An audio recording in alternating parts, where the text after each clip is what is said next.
when you talk to his former colleagues, they all say he was larger than life, quite literally Mr. Sacramento. But when you talk to his kids, he was like a giant, like they say, but he was also just dad. His son Mike was kind enough to take some time to talk to us today, and he said every person Stan Atkinson met became his best friend, even if just for a moment. Mike said even at 92 years old, he still showed every person he came across how much he cared.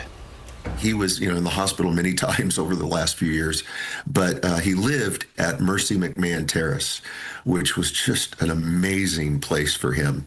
And he knew every person's name, every person that came through that door, be them the head nurse or the nurses in training or the janitor. It didn't matter. He knew their name. And he used it all the time, and he asked about their family and their life, and just all the way to the end. That man was, he cherished people.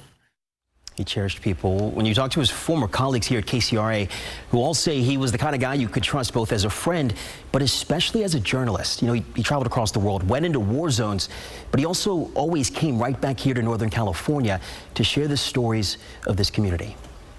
When he got onto a story, he knew where he wanted to go, and he was very probing with his questions. He was kindly with those questions, kindly enough to where I think the people being asked felt obligated to answer this kind man with that tough question. But he was good. He was a good reporter, good writer. I enjoyed his company a lot. You just felt like he was talking to you. And he had just an on-camera presence that says, I want to tell you this story. Please listen to me. This is important. Or we hear that line all the time where the news comes first. But that was kind of Stan. He meant it. It was where the news came first. Oh, that gives me chills. There are so many stories just like that. Too many to count, actually.